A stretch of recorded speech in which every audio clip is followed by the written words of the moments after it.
Hi, everybody. Dan Illman, Mike Beer. Race number 4 at Belmont Park on a super Saturday afternoon of racing is the Grade 1 Vosburgh Stakes, an important prep for the Breeders' Cup Sprint. Before we get to the analysis, remember that DRF Belmont Clocker reports available throughout the Fall Championship meeting. Get expert analysis of the morning workouts from Mike Welsh and his astute team of clockers. Learn more at drf.com/clocker, a perfect complement to your daily racing form past performances. Let's meet the field for the Grade 1 Vosburgh. Mike Beer, I know you're very disappointed. No show wagering. The 4 Imperial Hint looks to successfully defend his Vosburgh title. And boy, he's going to be tough in here.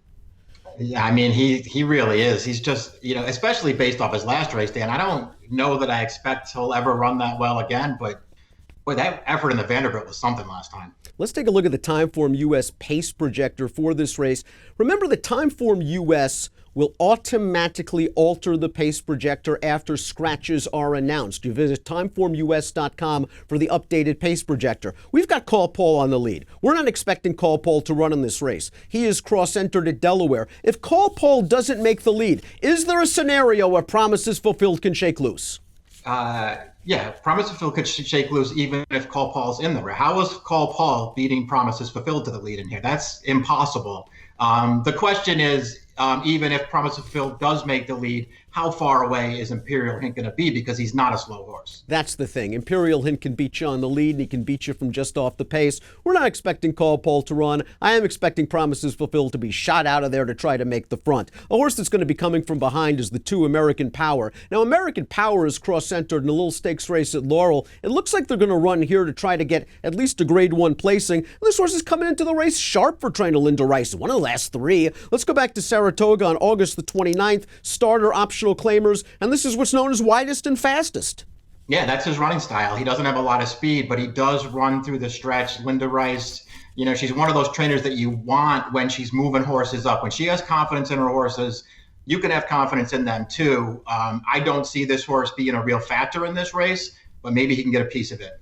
30-1 on the number 3, Brown Buckeye. Ohio bred, just popped the 95 Beyer speed figure, taking down odds-on favorite Altissimo during a stretch-long battle. Altissimo came back to flatter the race somewhat, second in the DeFrancis Memorial Dash with a 95 Beyer speed figure. Obviously a big step up in class. It was a very game win last time. He's going to have to do better than that against this field, but these connections don't mind taking a shot. And now the big horse, Imperial Hint, will go back to his last race, the Alfred G. Vanderbilt. He takes down the divisional leader, Matoli. He's already in charge, and he's just going to go away from this field to the tune of a 114 Beyer speed figure. Now, there wasn't a lot of pace. He sat outside, which was probably the best part of the racetrack, but you can't deny that he just fired.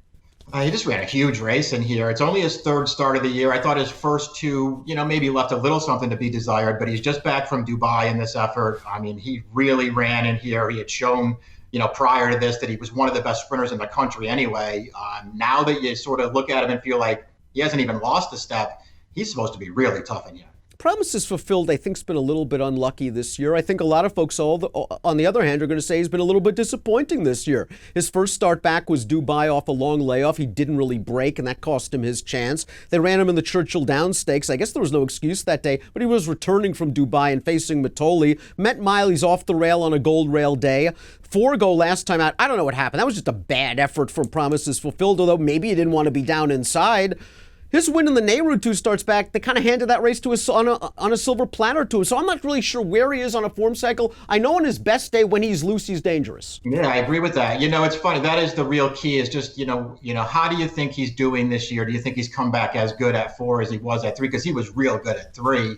I have been on the side of, all year long, I've been on the side that he just hasn't come back as good. I know he ran a 108 2 starts back, just loose on an easy lead against a very weak field. Otherwise, I get it. He was on a dead rail last time. He didn't make the lead or the rail in the Met Mile for some reason. I don't know why they didn't send him that day, but they didn't. And in his Churchill race, he was in against Matole, so maybe that's his excuse. I can look at him that way, and if he's going to be a price, I won't argue. I just don't like his form so far this year. Are we getting off Firenze Fire perhaps one race too early, Mike? This is a horse that we know loves Belmont, loves 6 furlongs. The Met Mile, he was traveling so sweetly, and once he got to the outside, it was like he was running in quicksand. The Vanderbilt, he dropped down on the inside to follow Matoli. That was the worst part of the track. And then last time out in the Forgo, he took on Matoli again. Here he is on the outside. He's got a little bit of a look at this. Matoli is just a better horse than Firenze Fire is right now, especially at the 7 furlongs. He's not out of this at all if Imperial Hint and Promises Fulfilled sort of hook up.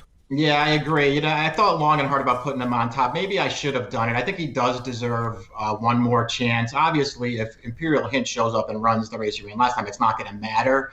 But I don't know if I would really expect that. You've laid out all the excuses this horse has. His good race makes him, I think, really tough in here. I thought, he wasn't beating Matoli last time, Dan. I thought he got a very conservative ride in that race, almost like they were just trying to be second, and he was. I think he's a very dangerous horse in here. Nice outside attack stalking post position as well. We'll take a look at our top picks for the Vosburgh. Fortunately, we're going to chalk out. Imperial Hint just looks a little too good to be true in this race, and I'm going to go with a 4-6 chalky exacta. Yeah, I did the same. I went 4-6. We'll see how they bet the race. I wonder what price Firenze Fire will be. Race number 4 at Belmont, the Grade 1 Vosburgh, featuring defending champion Imperial Hint, has an approximate post time of 2:35 Eastern. Good luck.